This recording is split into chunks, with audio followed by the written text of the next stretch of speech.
Boa noite, família! Vamos começar mais um episódio, hein? Hoje a gente tem aqui a Alana Legutz. Olha só! Olha como é que eu acertei! Muito bom! É um menino muito carismático, não é, Alana? Sensacional, gente! Pô, que bom ter você aqui. Mais um episódio em parceria com a Warner Chappell Brasil. Você também é de lá.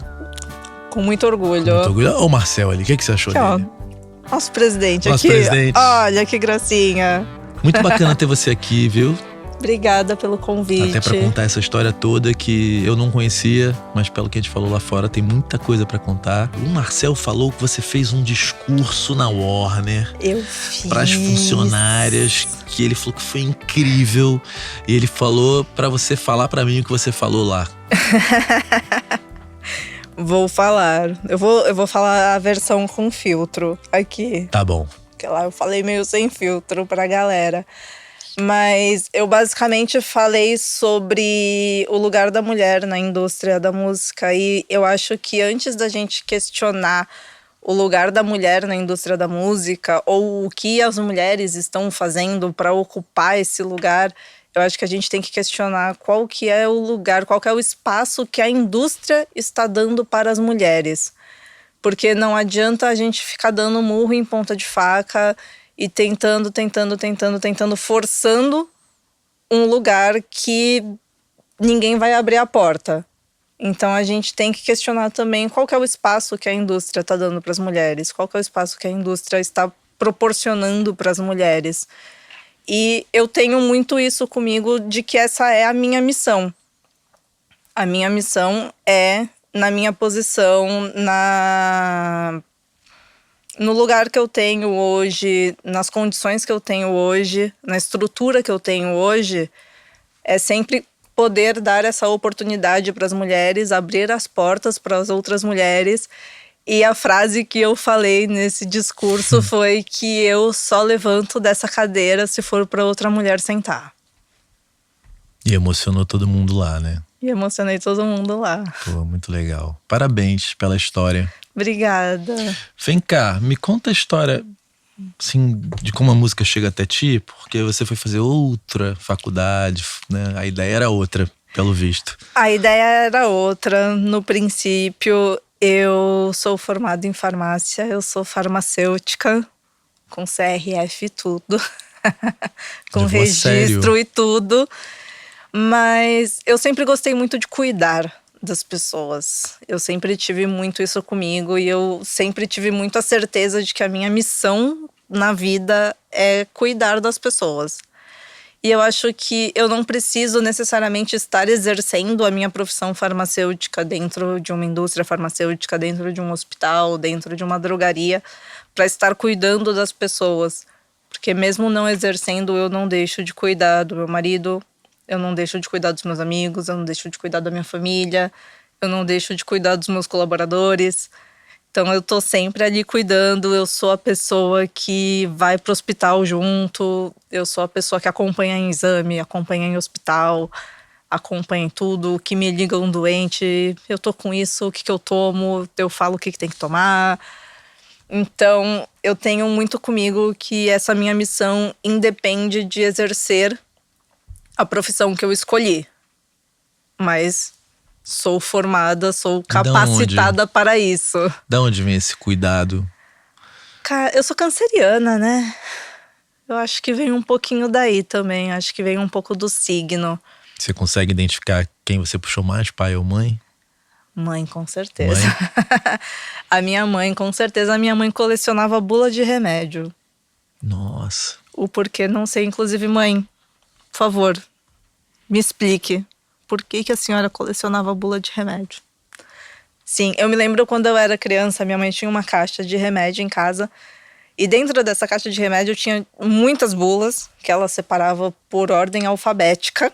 Nossa. E às vezes o remédio nem tinha mais na caixa, mas ela tinha a bula daquele remédio. E vez ou outra eu estava lá lendo bulas de remédio. Então eu já tinha isso comigo. Desde criança. Então isso acabou te influenciando, né? Isso acabou me influenciando porque eu sempre tive muita curiosidade de como pensamento de criança, né? Eu tinha muita curiosidade de como um remédio sabe aonde que ele tem que agir.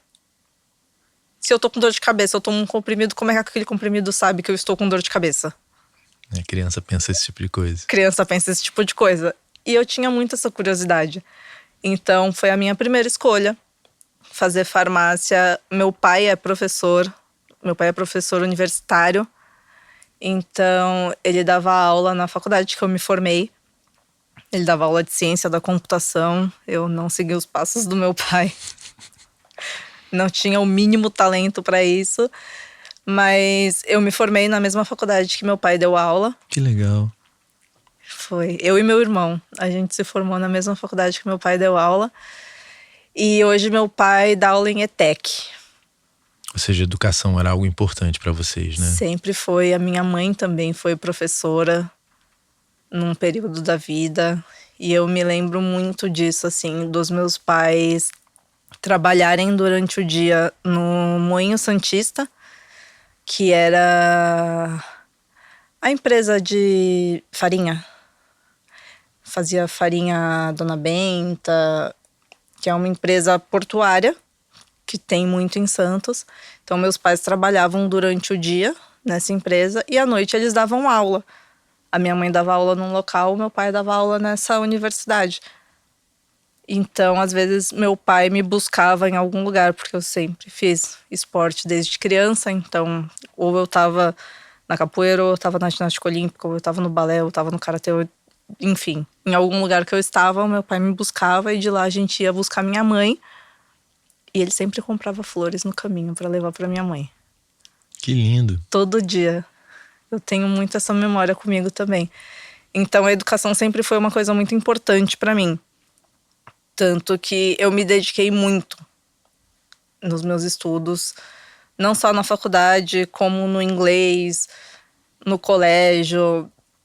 Hoje também, mesmo estando fora do meu curso de formação, quando eu decidi trabalhar com a música, eu comecei a estudar também a respeito da música, porque eu acho que não é só no feeling. O feeling é muito importante na música, mas você tem que estudar.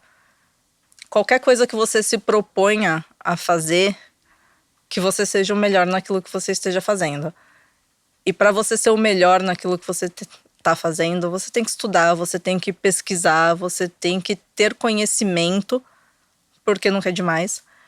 Eu fiz ano passado Berklee, fiz Music Business. Você fez online? Fiz online. Era o Mike King ainda? Era o Chandler. o Brad. Sim. Ele trabalhou com o Sérgio Mendes. Ele trocava várias ideias comigo a respeito disso, inclusive. E ele adorava os debates que eu levava para aula. Porque eu fiz esse primeiro curso até para ter, né, esse feeling de como que era para ano que vem estudar presencialmente. Então, foi muito engraçado, porque é uma galera que tá saindo do high school. A maioria músicos, a maioria cantores, que querem entender sobre o mercado da música, que não vivem o mercado da música e querem entender o mercado da música. Então, eles têm uma visão muito diferente do que é o mercado da música. Principalmente no Brasil. Principalmente no Brasil. Então, assim, a gente tinha uns debates muito enriquecedores durante a aula. Você deve ter percebido, porque eu fiz esse curso, né? O quão valor eles dão pro fã, né? Sim, muito. O fã, nesse curso em particular, a coisa do super fã, eles já falam isso há 14 anos atrás, já falavam sobre isso. Direct to fan, essa coisa da base, né? Então, mas você tem muito mais a ensinar, talvez, do que aprender. Olha, eu tive muitos debates, assim, a respeito de como funciona. Eles falaram muito no meu curso sobre os contratos 360. Eles bateram muito nessa tecla nesse ano. De que era certo ou que era errado? Abriram para debate, eu acho que por conta até do caso da Taylor Swift com o Scooter Braun. Então, eles abriram muito para debate esse case. Esse contrato da Taylor com a gravadora dela antiga era 360? Era. Era. Aliás, quando ela regravou todos os fonogramas, Acho que as gravadoras já devem ter essa cláusula que proíbe fazer isso, né? Daqui pra frente, né? Olha, se não tem Tem eu que acho ter. melhor ter. Porque ela foi muito esperta, cara. A guria é muito inteligente. Ela refez e os fãs amam a regravação. Sim, porque sempre tem uma coisa nova. E eu acho que a Taylor é o tipo de artista que tem essa fanbase muito forte, assim, Sim. como a Anitta tem uma fanbase muito forte, a Ludmilla tem uma fanbase muito forte.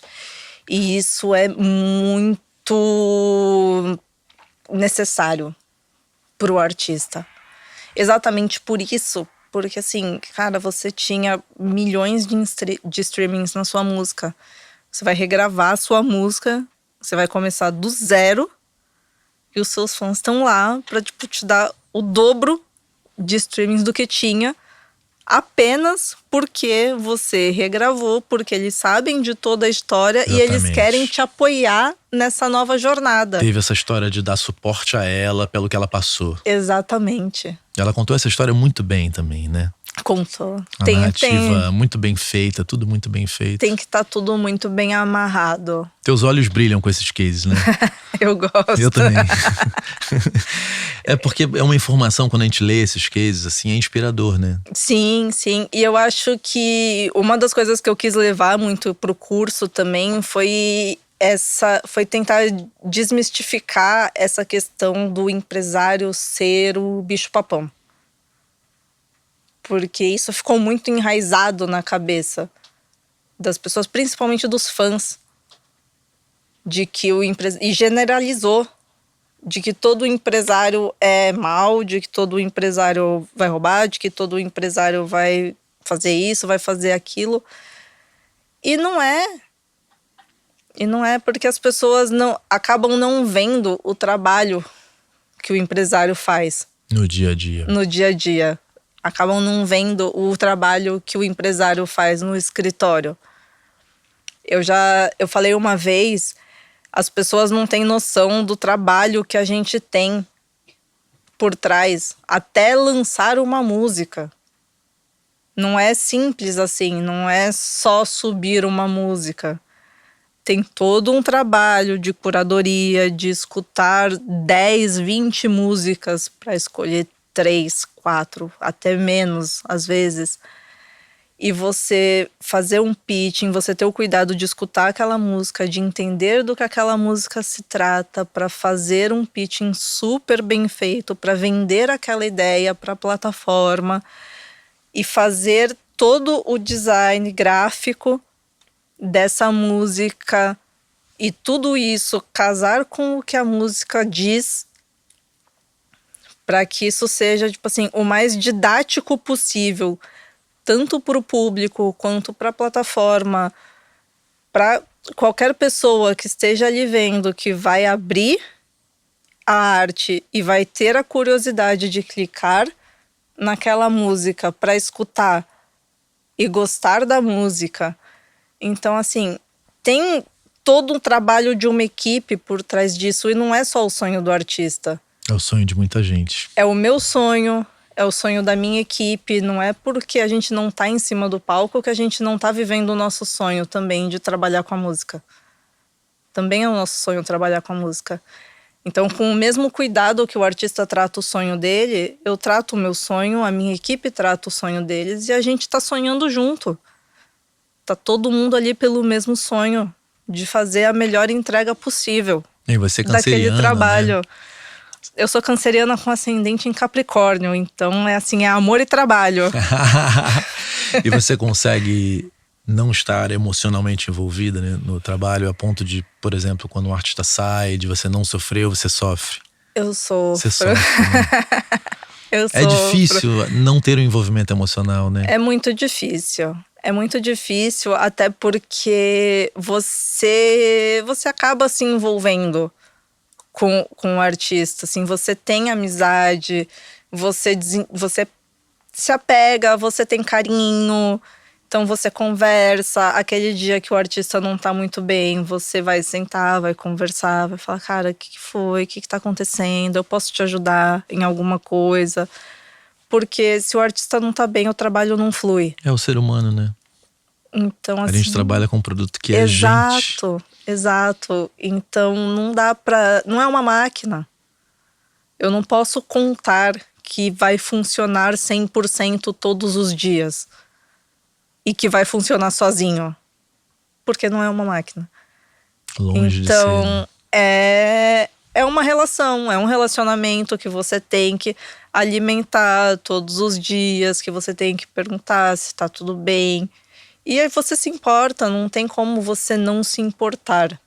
Você desenvolve um carinho, você desenvolve um apego com o artista e você acaba desenvolvendo essa amizade de tanto tempo que você passa junto, criando um projeto, criando um trabalho, passando horas no estúdio junto com o artista, ajudando a criar, ajudando a desenvolver um álbum, um EP, um single, que seja. Então, não tem como, ainda mais canceriana.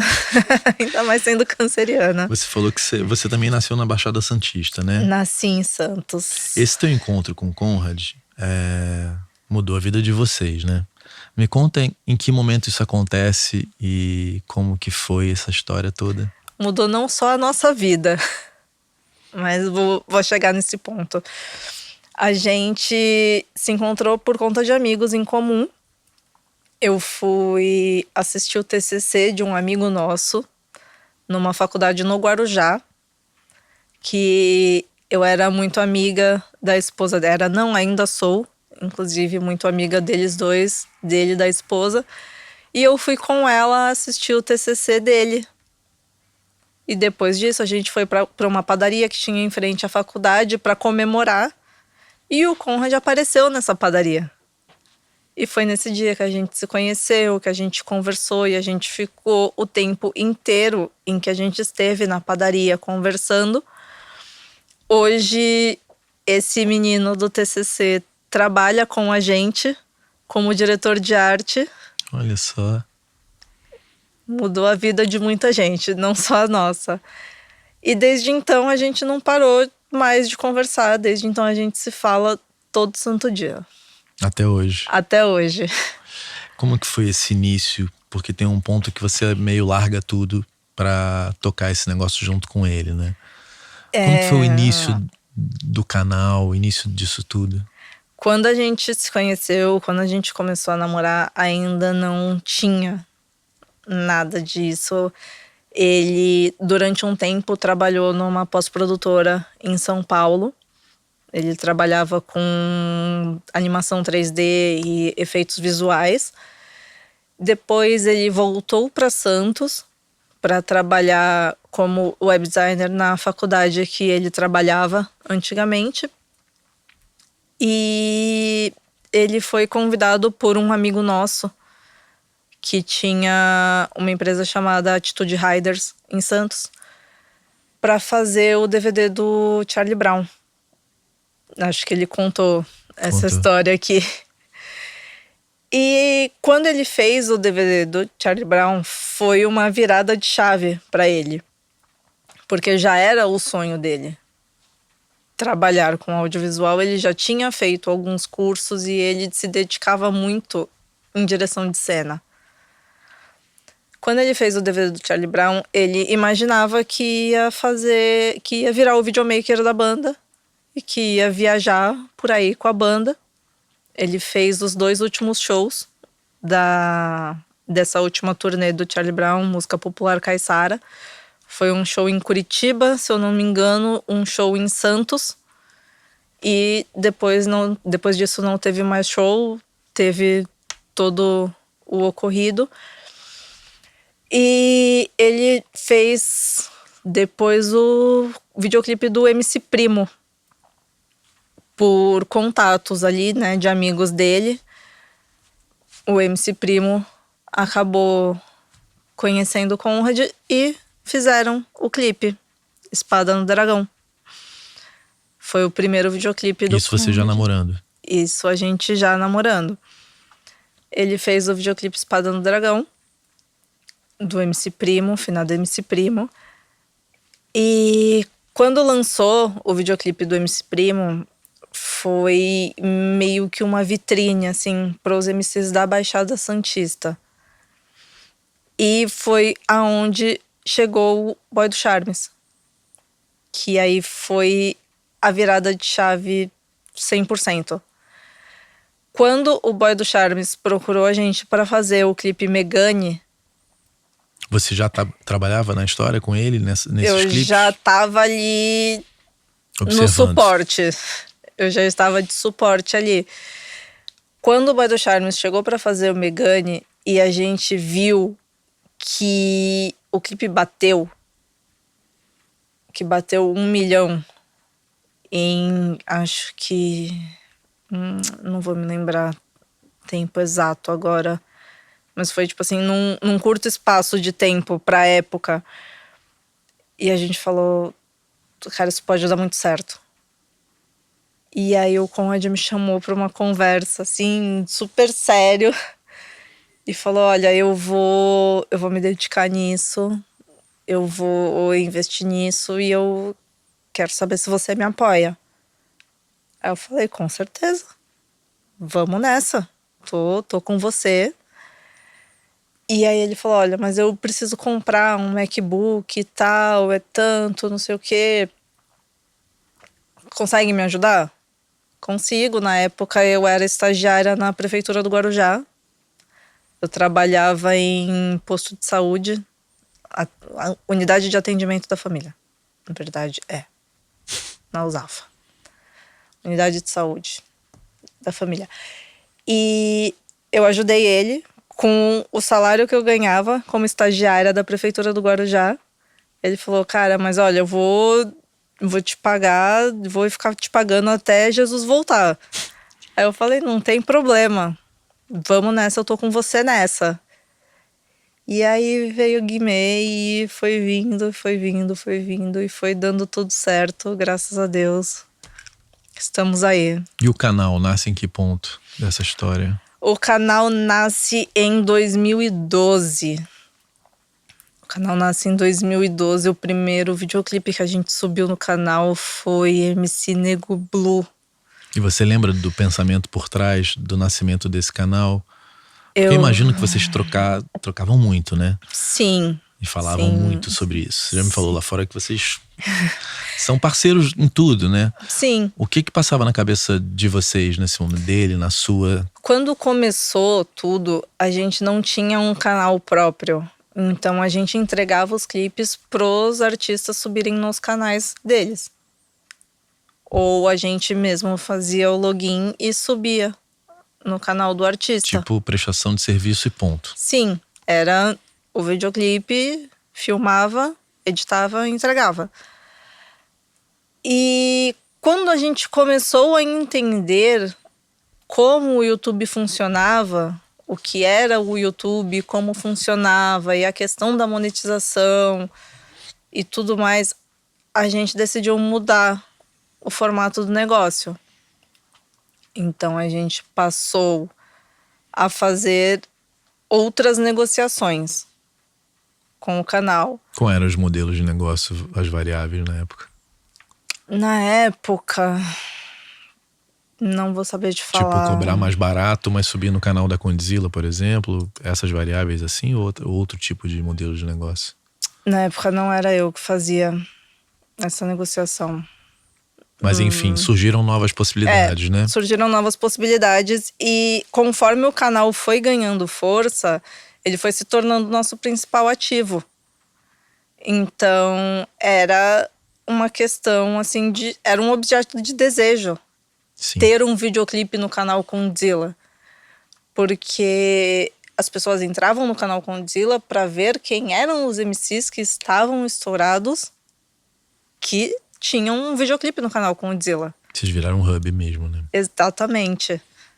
Existia outro canal nessa época de funk? Grande e relevante como vocês? Existia o canal do Tom Produções. Mas não tinha esse tamanho que vocês acabaram tendo, né? A gente acabou crescendo muito rápido. A gente acabou se estruturando, a gente conseguiu se estruturar e crescer muito rápido. Você consegue me apontar o que vocês fizeram que foi o diferencial, por exemplo, de ajuste de estratégia, os shifts assim importantes? Eu acho que... Em relação aos outros, né? A gente começou a prospectar. Então a gente tinha pessoas na nossa equipe que prospectavam e vendiam pacotes de videoclipes. Então ia numa produtora, vendia um pacote de 10 videoclipes. E aí a produtora escolhia quais artistas iam gravar esses videoclipes. Então a gente foi começando a ter bastante volume. De lançamento no canal. Exatamente. E E em que momento que entram as marcas? As marcas começam a entrar... Porque existia um preconceito, né? Sim. A Mari Gomiero falou isso aqui, o próprio Conde já tinha me dito que não foi fácil ter as marcas nos clipes, que elas tinham até uma vergonha de estarem, e estavam, né, em vários clipes sem pagar nada, né? Exato, exato. Porque sempre foi uma cultura do funk falar sobre as marcas, principalmente no funk ostentação, que gira em torno disso, que gira em torno de enaltecer objetos de luxo e de enaltecer marcas. Então a gente começou a se estruturar de fato. A gente foi cada vez mais se estruturando como empresa, como produtora, como empresa, como canal, como prestador de serviço, para profissionalizar o negócio. Então, tanto o Conrad quanto a empresa foi se profissionalizando, foi mudando o discurso, foi mudando o perfil. E quando eu digo em mudar o perfil, foi quando a gente estabeleceu uma política no canal de que a gente não postaria mais videoclipes com armas, não teria mais apologia às drogas, não teria mais apologia ao crime, a gente não filmaria mais mulheres de lingeries ou biquíni em posições constrangedoras. Isso deu uma virada de chave muito grande no canal. E foi onde as marcas começaram a olhar pra gente com maior atenção. Porque já deixava de ser aquele funk mais pejorativo, entre aspas, para começar a ser uma coisa mais... Qual a palavra? É porque as marcas tinham um certo receio, né? Sim, e Vocês aí... deram mais segurança para essas marcas estarem nesse conteúdo com vocês, né? Sim, começou a ser uma coisa mais abrangente. Era a palavra que eu tava procurando. Começou a ser uma coisa mais abrangente, começou a ser uma coisa mais soft, mais neutra. E aí as marcas foram sentindo essa segurança de se aproximar. E não só isso também, a audiência do canal aumentou muito, porque a gente aumentou o nosso público, aumentou o consumo, porque aí dava para ouvir nos churrascos de família, dava para ouvir nas festas, dava para ouvir em diversas situações em que as outras músicas você não conseguiria ouvir. E você lembra das conversas antes de tomar essa decisão, assim? Não. Antes dessa tomada, deve ter sido uma tomada de decisão difícil, né? Porque naquele momento abriria a mão de muitos produtos também, né? Sim. De uma parte grande, né? Sim, mas isso foi onde a gente decidiu dividir, entre aspas. A gente criou um outro selo para continuar trabalhando com essas músicas, que faz parte do movimento, faz parte da cultura, mas a gente manteve o canal Condzilla como o nosso carro-chefe para trazer essas marcas também para se comunicar com esse público e para aproximar o nosso público dessas marcas também, para trazer essas marcas pros nossos artistas, não só pros nossos artistas, porque hoje a gente não trabalha publicidade apenas com os nossos artistas, a gente leva oportunidade também para outros artistas de outros selos. Então, a gente trouxe essa oportunidade das marcas trabalharem, das marcas chegarem no nosso público, se comunicarem com o nosso público de uma maneira legítima, de uma maneira genuína, porque a gente tem essa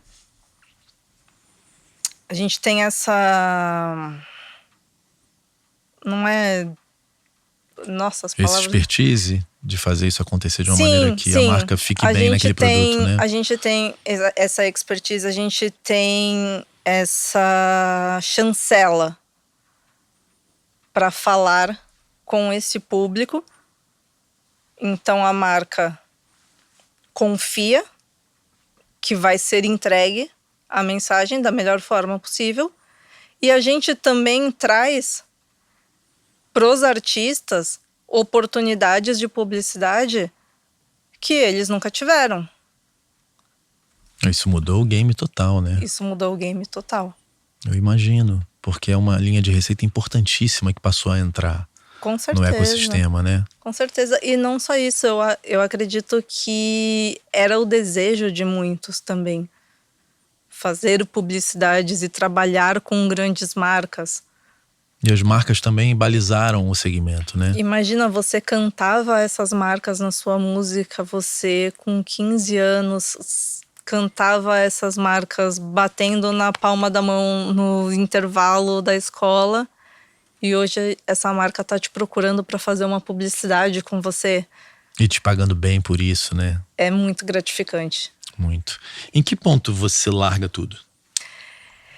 Eu começo a fazer mais parte do ecossistema da Condzilla. Então, quando eu termino o meu estágio, eu começo a me envolver mais nos processos da Condzilla. Eu começo a escrever alguns roteiros de videoclipe pro Conrad. Legal. Eu começo a produzir alguns bonés da Condzilla, que foi na época assim um sucesso. A primeira leva de bonés que a gente fez esgotou em menos de uma semana. A gente não esperava isso, mas o Conrad apareceu. Ele foi no Pânico, na TV na época, e colocou um boné na cabeça da Sabrina. Tirou uma foto, postou. Malandro. No mesmo visionário já, né? No mesmo dia, acabou, esgotou de vender. Aquela logo surge bonés. como? Aquela logo é muito boa, né?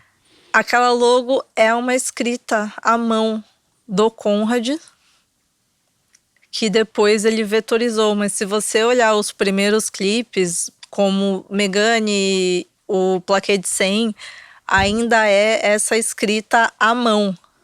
Olha só. Você sabe que eu falei isso pro Conde. Teve um ano que vocês foram pra Austin, né? Pro South by. Sim. E palestrou naquela sala grande, né? E eu me lembro, cara, de fila na porta. Eu falei, que legal, bicho.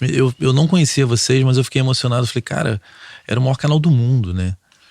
E assim, o gringo paga pau pra gente nessa hora. Porque, cara, olha, a história fica mais bonita ainda quando as pessoas sabem de onde veio, né? Exato. Porque não é alguém que nasceu aqui.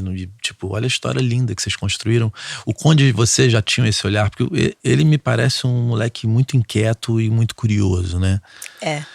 Ele já tinha isso desde o momento que ele foi lá, preciso comprar um laptop. Cara, ele sempre pareceu ter muita certeza do que ele estava fazendo e de que aquilo daria muito certo. Eu até escrevi aqui, certeza inabalável, né? Exato. E foi o que me convenceu. Porque eu acho que ele é uma pessoa, e você sabe porque você conversou com ele, ele te convence. Convence. Do que ele tá falando, porque ele fala com muita propriedade, ele fala com muita certeza daquilo que ele tá falando. Então, ele falava pra mim dos planos e dos sonhos e de como ele iria fazer e de como iria acontecer. E, inclusive, do que poderia dar errado e do que ele faria caso aquilo desse errado. Ele já tinha todas essas outras opções de pivotar o negócio. Sim. Então, ele me convenceu. Ele me convenceu porque eu falei, cara, não tem como dar errado. Não tem como dar errado. Da forma como ele tá falando, não tem como dar errado. Nessa época não era fácil achar informação, né? Não. Aonde que vocês procuraram informação? Porque vocês fizeram uma coisa que não existia, né? Então tem um pensamento que ele é inaugural naquele instante. O que vocês estavam lendo? O que vocês foram? O que vocês assistiram? A gente sempre assistiu muito videoclipe, né? VH1, que tinha aquele canal só de videoclipe. Vocês ficavam vendo... Não tinha break, não tinha nada. Era só videoclipe o tempo inteiro. Então a gente assistia muito aquilo. Eu sou de 88, tenho 36 anos, então eu acompanhei muito a época da BET, a época de B2K, desses videoclipes. Eu assistia muito esses videoclipes, tanto na MTV, quanto quando veio a internet depois. Antes do YouTube, eu não me lembro exatamente aonde que eu assistia isso, mas tinha um lugar para assistir, ou baixava no Casar. Algum livro Isso. apareceu na vida de vocês que tenha influenciado também essa busca de informação? Eu sim. O Conrad sempre foi muito da pesquisa online. Dele? Sim. E ele pesquisa muito. Muito mesmo. Cara, eu encontro com ele sempre muito rápido, mas você saca que ele tá olhando muito pra frente, assim, num lugar com certeza mesmo. A gente se encontrou rápido no Rock in Rio, ele com a mochila nas costas, cara, ele falando, que caralho, bicho. E aí eu vejo um moleque na internet, né, e eu não te conhecia porque eu acho que a tua presença online é algo que você até poderia fazer mais, né, porque você vai ter admiração de muita gente. E eu seguindo e vendo o moleque cada vez em lugares mais incríveis e inesperados e improváveis, né? Sim. Pra um negócio que nasce na Baixada Santista, sabe? Você fala assim, pô, que foda. Ele tá agora na gringa estudando de novo, né? Voltou essa semana. Isso é muito foda. Ele podia ter parado, né? Fez Harvard Business School. Que legal. Era um sonho dele. Ele fez e ele falou que lá todo mundo conhecia o case da Condzilla, todo mundo conhecia o canal Condzilla, o que era o canal Condzilla. E isso pra gente é gratificante demais, assim, saber aonde o nosso trabalho tá chegando. É o sinal de que vale a pena todo o esforço, todo o trabalho, todas as noites mal dormidas ou nem dormidas que a gente passou. Porque no final das contas eu acho que é isso, né? Eu acho que é o reconhecimento, é saber onde o seu trabalho está chegando e quais pessoas ele está afetando, de que forma ele está afetando. Eu acho que é sobre isso. Isso é um sonho, né? Realizado de alguma forma. Ou pelo menos sendo realizado, porque eu imagino que esse sonho não esteja realizado ainda, né? Pelo que eu olho vocês se movimentando. Você, quando começa a trabalhar de fato, como vocês dividiram as funções? Assim, aonde que você, além da parte de roteiro, porque isso vai criando desdobramentos, né? Como que vocês vão se dividindo no trabalho? Na verdade, eu fui observando necessidades e fui vendo pontos de atenção onde o Conrad não conseguia estar ali muito presente porque ele estava fazendo outras coisas e que eu poderia estar ali dando atenção para aquilo. Então eu fui me colocando nesse lugar. Aonde você sentia que tinha uma falta do Conde, você ia... Sim, eu me colocava ali. Então eu fazia as fotos dos produtos, eu chamava artistas para fazer foto com os produtos, então eu produzia todo aquele ensaio fotográfico para fazer foto dos artistas. A gente gravava webclips dentro da Condzilla num Chroma. Eu ajudava nisso também. Quando a gente fez teve uma arte que a gente precisava colocar tipo, muitos artistas na arte.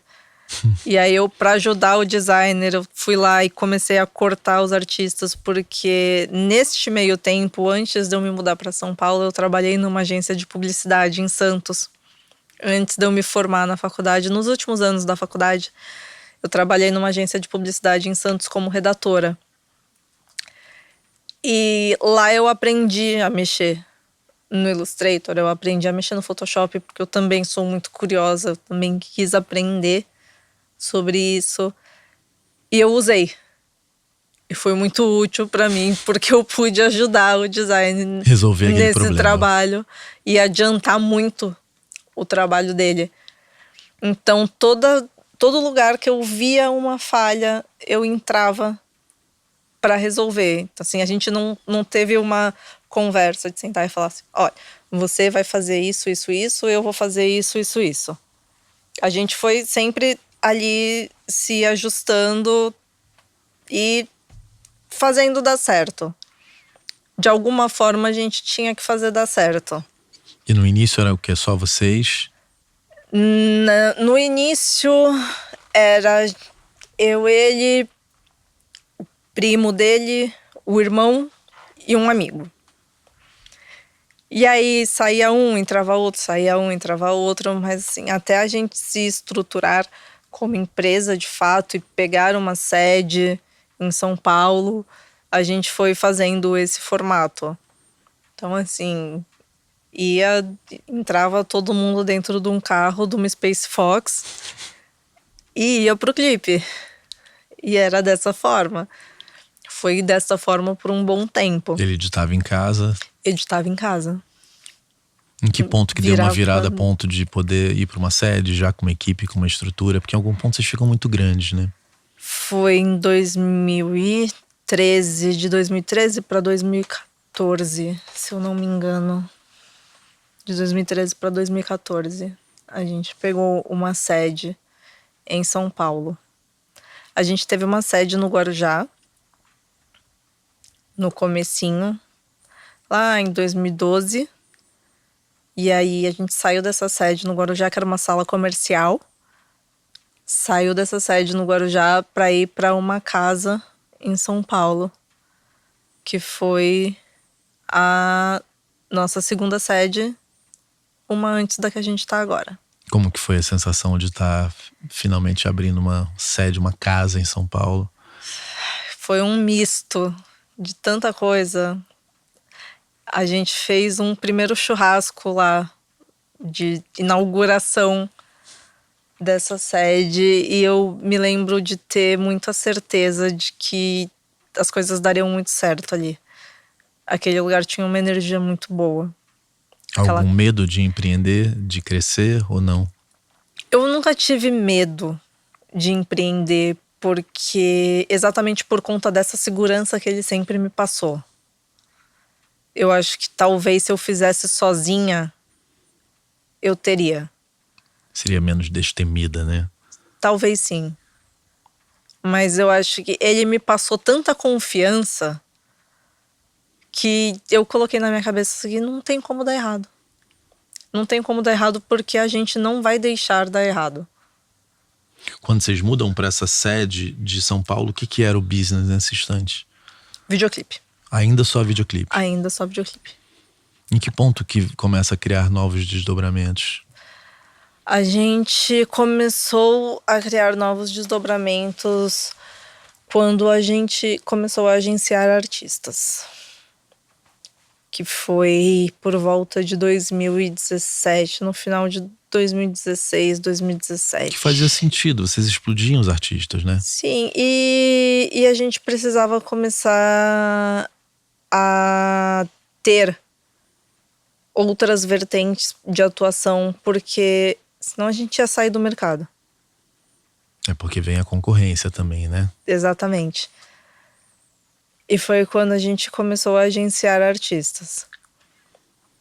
E nesse momento vocês já tinham a distribuidora ou ainda não? Só agenciavam, tinham o canal e jogavam esses artistas aqui em outras gravadoras ou já tinham a gravadora de vocês? Não. Na verdade, Quando esses artistas vieram, eu estava na minha fase de mudança de Santos para São Paulo. Foi quando eu terminei a faculdade e decidi que eu ia, de fato, me mudar para São Paulo e ia me dedicar 100% a Condzilla. Então, o Conrad teve um sócio nessa época, quando ele assinou os artistas, e eu fui para cuidar da Condzilla como marca. Então, eu cuidava apenas da Condzilla Wear. Eu fazia bonés, eu fazia camisetas, eu criava coleções de roupa. Eu comecei a cuidar também dos licenciamentos da Condzilla, que a gente começou a fazer muito licenciamento. Então eu comecei a cuidar dessa parte da Condzilla. Porque o Conrad já tinha toda uma estrutura da gravadora. E era uma estrutura gigantesca. Então eu deixava ele nessa parte e eu nessa parte. Nessa época, de fato, Deu essa divisão. a gente colocou você aqui, você aqui. E tudo indo muito bem. As duas pontas correndo muito bem. As duas pontas correndo muito bem. Veio Sintonia. E aí foi um misto de sentimentos. A ideia do Sintonia nasce o quê? 2017, 18? 17 para 18 17 também. para 18. Ele começa a pensar nisso. Sim. E qual era o O desejo? lançamento foi em 2019, se não me engano, então foi 17 para 18. O Sintonia era uma história que o Conrad já tinha há um tempo Na cabeça. na cabeça. Ele compartilhou a história com o Felipe Braga, com a Rita e com a Alice da Los Bragas. E falaram, cara, incrível. Vamos fazer. E aí eles começaram a desenvolver a série junto com o Guilherme Quintela. Resultou nesse sucesso que vocês conhecem. Que era, eu anotei, foram 5 temporadas. 5 né? temporadas. E sucesso internacional, né? Sucesso internacional, graças a Deus. Foi uma virada de chave no mercado também. E nesse processo em que momento que você sai só da parte da marca? Quando a gente muda novamente de sede. Que tem uma divisão societária também, né? Tem uma divisão societária Eu também. acho que quando o Conde foi no meu canal, era naquele instante. Tanto que ele não falou sobre isso, mas era algo que estava para acontecer, né? Tanto você falou, olha, a gente não queria falar sobre isso. Exato. O que muda quando a sociedade se desfaz? Você e ele, eu digo. Pra gente foi... Pra mim, eu e ele, foi super tranquilo. A gente definiu como a gente seguiria dali pra frente enquanto Condzilla e que nada mudaria no nosso modelo de negócio, na nossa forma de gestão. Continuou tudo a mesma coisa. Continuou tudo a mesma coisa. E a marca vocês carregaram, né? Que é a marca de vocês, que é o principal ativo, né? É o nosso principal ativo, a marca, o canal. É, exatamente. É. E aí, eu tinha uma pessoa para cuidar de licenciamentos para mim. E antes dessa divisão, mas que não interfere, durante a pandemia, foi durante a pandemia. A gente ficou no período, né, de isolamento. Eu comecei a pensar muito a respeito de participação, de uma participação mais ativa, tanto na carreira das artistas que a gente tinha, das artistas mulheres que a gente tinha dentro da Condzilla, quanto na música de fato. Porque eu via que era dado muito mais atenção para os artistas homens.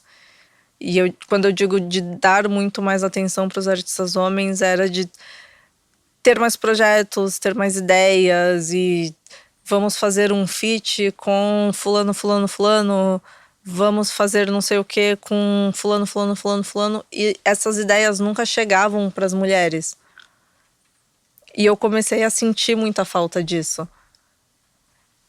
E num dado momento, eu tava dentro do carro, escutando uma música da Clau, uma artista maravilhosa, super amiga minha. E eu falei, cara, seria muito legal se a gente misturasse a Clau com uma artista nossa que canta funk. A Clau canta um R&B mais melódico. E aí o Conrad falou, pô, seria. Aí eu falei, cara, mas seria muito legal se a gente começasse a pegar mulheres de gêneros diferentes e misturar Com o funk. com o funk. Ele falou, seria. Eu falei, seria mais legal ainda se a gente fizesse tudo isso e se a gente filmasse tudo isso, todo esse processo, com uma equipe feminina também. Como ele falou, seria? Faz. Eu falei, vou fazer. Pode fazer. E aí eu fiz. E nasceu o Her. Nasce assim. Nasce assim. O Her nasce assim. Desse incômodo que eu tive, desse incômodo que eu senti, ele nasceu assim.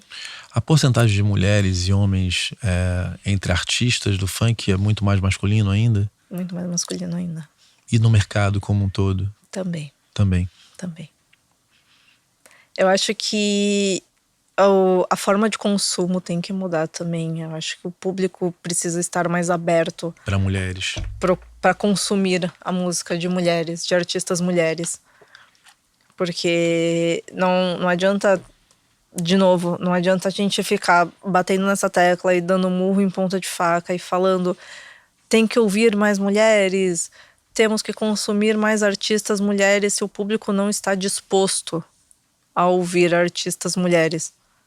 Então, eu acho que essa mudança tem que vir do público, não apenas da gente. E como que você acha que o público pode mudar? Porque mudar consumo e hábito não é uma coisa simples, né? Não. Na tua cabecinha tem alguma coisa que você imagina? Você fala assim, cara, eu tô pensando que isso podem... Olha, a gente tem... Porque vocês têm força hoje de comunicação pra...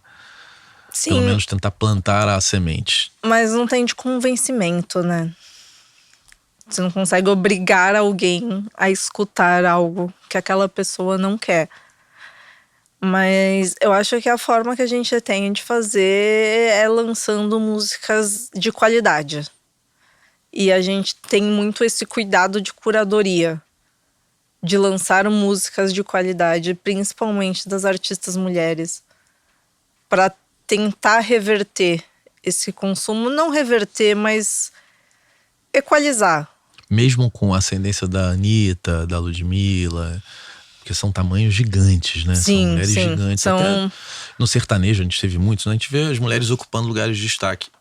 Essa coisa do sucesso da Anitta não conseguiu influenciar nesse lugar do consumo ainda, né? Não, o sucesso da Anitta, da Ludmilla é astronômico e assim, é muito fora da realidade das mulheres da música urbana.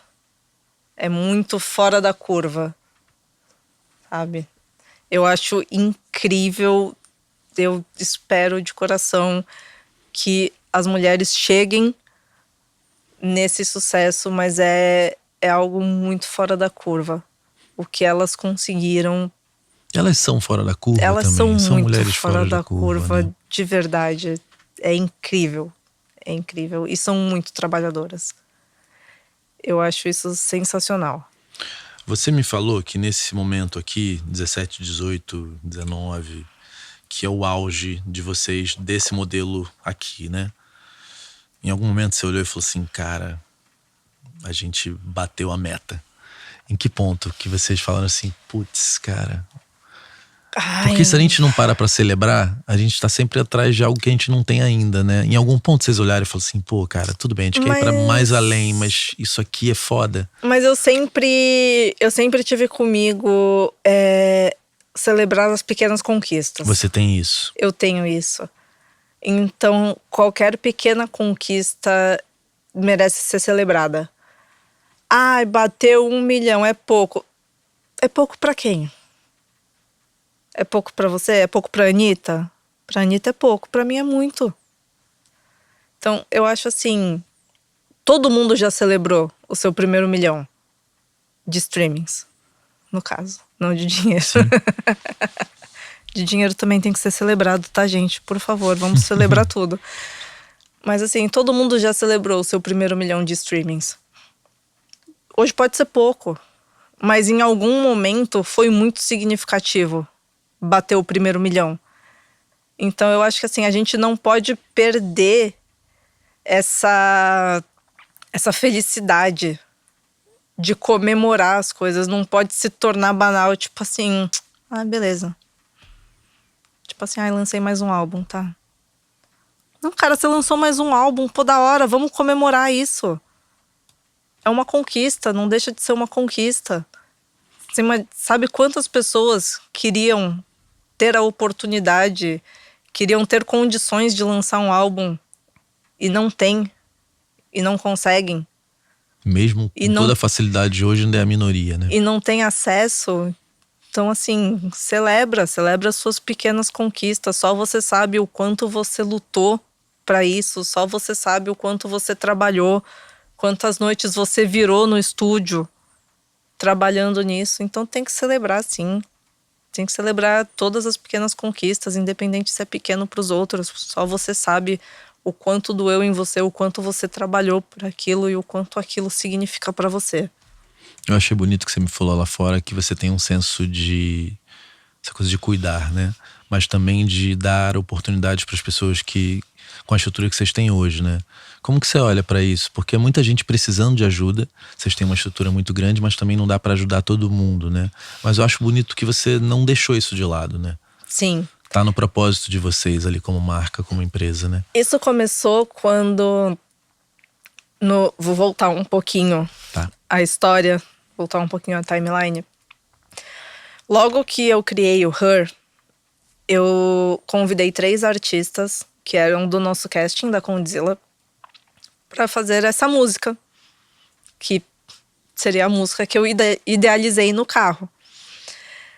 Elas fizeram a música sem influência nenhuma minha, eu deixei criar e eu sempre deixo criar livre, e elas acabaram fazendo a música tema do Hervolution. E depois que a gente fez clipe, a gente fez todo um material de divulgação do projeto, sem nem saber o que o projeto seria, de fato. E a Rede TV foi numa reunião na Condzilla, na época, para falar de outra coisa, de outro projeto. A reunião não era nem comigo. A gente fez press kit do Hervolution, com camiseta, um monte de coisa, mandamos para um monte de gente. E eles viram, a Rede TV saiu da reunião, foi conhecer o escritório, viu a camiseta do Hervolution pendurada na minha sala e falou, caramba, que nome legal e tal, o que é isso? E eu expliquei o que era, entrei numa salinha com eles e falei, olha, o Hervolution é um projeto meu, para as mulheres, da música urbana, tal, para unir as mulheres, para fazer feat entre as mulheres, fazer esse crossover de artistas mulheres. Ele falou, cara, que legal, isso daria um programa de TV. Eu falei, pô, daria. Ele falou, vamos fazer? Vamos. Nunca tinha feito um programa de TV na vida. Vamos fazer, claro que vamos fazer. Em 3 semanas o programa estava no ar.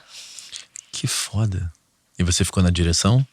Eu fiquei na direção executiva do programa. A gente montou toda uma equipe, a gente fez 2 reuniões na Rede TV. Essa segunda reunião já me colocaram no ar no Rede TV News para dar a notícia de que o Hervolution entraria na grade da Rede TV. Ainda bem que eu fui arrumada para essa reunião. Você sabe que Camila Fialho veio aqui naquela entrevista que acabou bombando no canal. Aí hoje eu encontrei ela de noite. Sempre ela falou assim, ai, Clemente, olha pra você, eu me lembro de camisa do Bob Esponja. Sem que ela veio aqui, ela achou que era que não ia dar em nada, assim. Desde aquele dia, eu nunca mais vou pra nenhum compromisso. Você viu ela de Bob Esponja aqui? Desarrumada. Ela hoje tava lá linda, né? Eu acho sensacional. E ela assim, ai, Clê, eu de Bob Esponja, olha, eu me lembro de Bob Esponja, sem maquiagem. Desde esse dia da Rede TV, eu nunca mais saio pra lugar Porque te pegaram nenhum. E a sorte é que aquele dia eu tinha que usar máscara. Porque a gente ainda tava naquela época reabrindo. Mas você não tava arrumadaça. Não estava arrumadaça. Não estava. E aí eu dei a notícia de que a gente entraria na grade. A gente montou uma equipe majoritariamente feminina.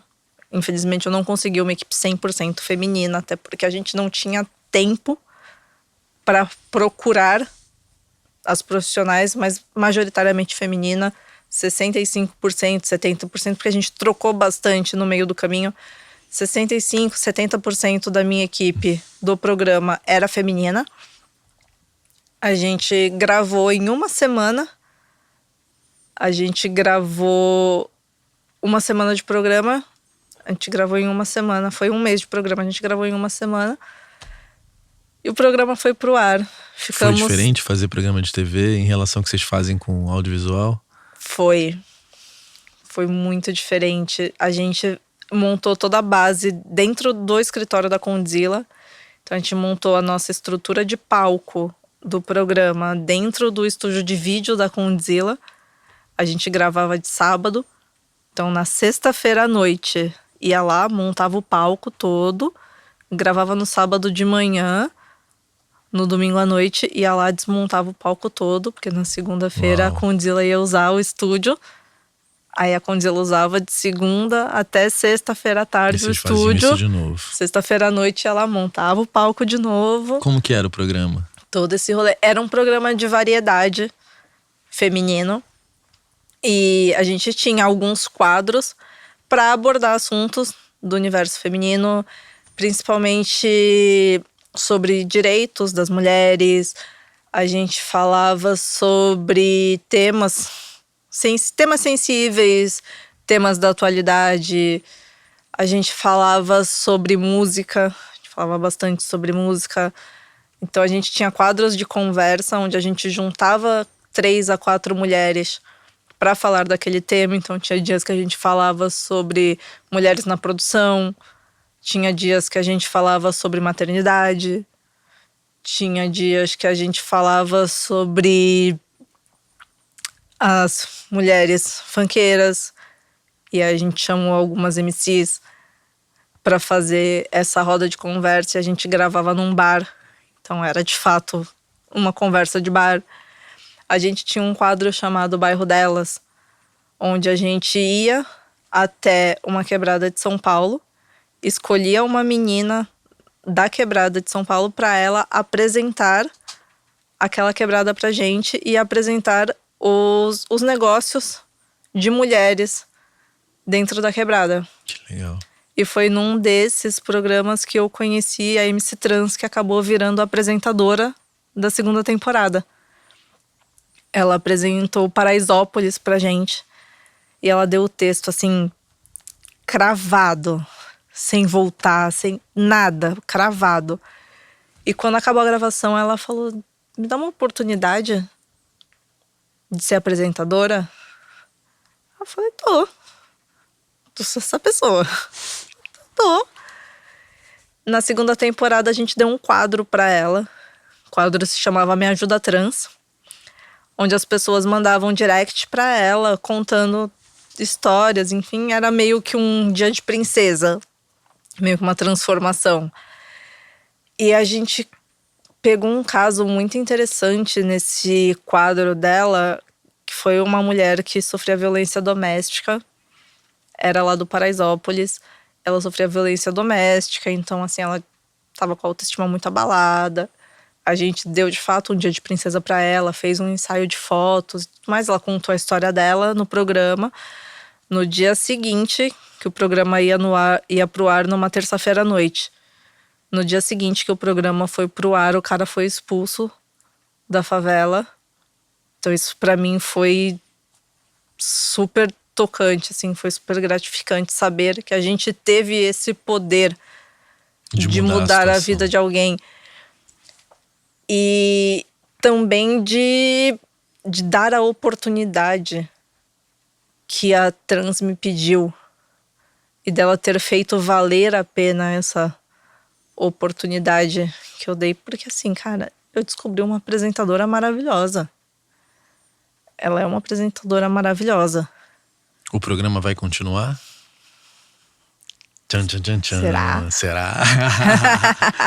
No Her, hoje vocês têm quantos artistas? Você falou uma, né? Hoje a gente tem no Her a Jovem MK. E como que estão as Por expectativas de enquanto, lançamento? não posso dar spoilers. Uma coisa que vão me perguntar, a gente escreveu algumas coisas aqui, né? O que você viu mudar em termos de estratégia de lançamento? Porque nesse meio do caminho entra vídeo curto na história, né? A gente tem uma revolução acontecendo. Do que vocês lançavam em 19, 18, 17, o que vocês estão mexendo na estratégia? Eu falo de singles, EP, de álbuns. A gente tá vendo as coisas que estavam como regra estão sendo quebradas, né? Como que tá hoje pra você? O que mudou? Eu acho que em questão de música, não mudou muita coisa. Vocês continuam trabalhando single a single? A gente depende muito do caso. A Jovem MK, por exemplo, a gente lançava single a single. Agora, no mês retrasado, se não me engano, a gente lançou um álbum dela que ficou muito legal, chamado Meu Karma. E o público reagiu bem àquela quantidade de músicas? Reagiu bem. A gente lançou agora, semana passada, um filme musical, que é um compilado de músicas dela, desse álbum, contando a história dela. Dirigido pelo Conrad? Foi dirigido pelo Kaique Alves e pelos Paladinos. Kaique Alves é o nosso diretor criativo na Condzilla. O menino é um talento incrível. Começou com a gente com 16 anos. Isso é muito legal, né? Tá com a gente até hoje, assim, e é um talento fora da curva. Ele que criou o filme Escola de Quebrada. É um talento fora da curva mesmo, assim. E pelos Paladinos, foi uma coprodução entre Condzilla, África e Kizar. Eu sugiro muito que vocês assistam. Tá disponível no canal Condzilla. Chama Meu Karma. É um curtazinho, tem 12 minutos, da Jovem MK contando a história dela com esse compilado de algumas músicas do álbum. E eu tenho certeza que vocês vão se emocionar muito. Isso, legal. Essa aventura, porque lançar uma aventura no bom sentido, lançar uma música por dia. Me fala disso, que eu li no Popline Biz e falei, cara, que loucura. Me conta dessa empreitada. Essa empreitada, a gente tá com o Dom Cezão na nossa equipe. O Dom Cezão era o fundador da Ceia. Hoje ele tá como nosso diretor artístico e AR na Condzilla. E ele teve a ideia do Outros 500 para fazer esse modelo de... O Outros 500 é um sublabel? É um selo. É um selo é um dentro selo do guarda-chuva dentro de da vocês. Condzilla, assim como o Revolution é um selo dentro da Condzilla, assim como o Central dos Bailes é um selo dentro da holding Condzilla. Então, o Outros 500 é um selo onde a gente abre as portas, abre oportunidade para os artistas do rap, do trap, que não tem essa oportunidade. É uma porta de entrada no ecossistema de vocês. É uma porta de entrada para o nosso ecossistema. A gente disponibiliza os nossos produtores musicais, convida outros produtores musicais também para participar desse projeto e faz essa distribuição da música, faz esse pacote gráfico, grava videoclipes também agora e faz todo o share de autoral da música e digital. E, cara, essa estratégia de uma música por dia foi uma ideia, assim, muito louca de fazer. Cara, vamos fazer o selo e vamos lançar uma música por dia. E qual é a frente disso? Como que vocês conseguem ter frente? A gente começou fazendo um respiro. A gente começou tendo gaveta. Pra poder não ficar enlouquecidos, né? E assim, pra poder ter um backup se algo der errado no meio do caminho. Também. Não dá pra, tipo, entrar no estúdio hoje, Pra música de amanhã. Né? gravar uma música hoje pra lançar amanhã e a música de amanhã lançar no dia seguinte. Então vocês inauguraram já com uma certa frente. Sim. Tem E como que... tá sendo o resultado? E eu fiquei na dúvida, essa música por dia não são artistas diferentes, não, né? Todo dia um artista diferente. Sim. Sim? Sim. Então, cara, que legal. Vocês vão botar, tipo, muitos artistas Vamos. na rua. E a gente tem descoberto artistas talentosíssimos que eu não conhecia. E eu costumo treinar de manhã pesquisando artistas novos no Spotify, inclusive artistas com pouquíssimos ouvintes mensais. Eu gosto de fazer essa pesquisa de artistas novos para conhecer, enfim, inclusive para convidar também para Essa busca de vocês é ativa? Vocês vão atrás desses artistas ou eles procuram vocês também? Os dois. Os dois. Os dois. Tem algum Acontece lugar das onde, duas formas. se alguém quiser mandar o material pra tentar participar, como que é o funcionamento disso? @otos500 no Instagram. Entra em contato. Pode mandar lá no direct. Legal. Cara, que legal você darem chance a tanta gente, né? Eu acho que é sobre isso também, né? E é assim que você acaba descobrindo novos talentos. Porque eu até acredito no formato de audição. Eu acho válido. Mas eu acho que esse formato mais informal, de certa forma, de não ser um teste, de não colocar a pessoa à prova, e sim deixar a pessoa à vontade para estar ali fazendo a arte dela e você escutar o resultado daquilo. E testar no público, né? E testar no público, eu acho muito mais genuíno. E vocês ainda usam o canal pra fazer esse tipo de teste? A gente usa o canal Condzilla para veicular videoclipes, para veicular publicidades. A gente tem o canal do Outros 500 para veicular os videoclipes do Outros 500. A gente tem o canal do Central dos Bailes para veicular os videoclipes Vocês do Central separaram dos tudo, Bailes. né? A gente separou tudo. E a gente tem o canal do Revolution para subir os videoclipes do Revolution. Nessa loucura, vocês já lançaram quantas? Nessa loucura, a gente já lançou... Cadê o ponto aqui do diretor? Perto de 100 ou menos? Muito Não, menos. menos. Eu acredito que umas 15. Então tem uma longa jornada pela frente, né? Temos, e eu tô super animada. E eu acho que tem Adoro uma um coisa desafio. que é muito legal, que é... Eu acho que o nosso ouvido, mesmo que a gente saiba muito sobre aquele estilo, o nosso ouvido tem um limite, às vezes a gente erra, né? Sim. E eu acho que quando vocês abrem pra tanta gente gravar e lançam todas essas pessoas, você tem o teu feeling e o feeling da resposta que o público vai dar, né? Com certeza. Ainda mais estando dentro do ecossistema de vocês, que já não sai do zero. Sim. E todos os selos da Condzilla, todos os selos que estão debaixo desse guarda-chuva da holding Condzilla, a gente faz esse formato de abrir as portas dos nossos estúdios para que os artistas venham e gravem com a gente, independente de ter um contrato de agenciamento assinado com a gente ou não.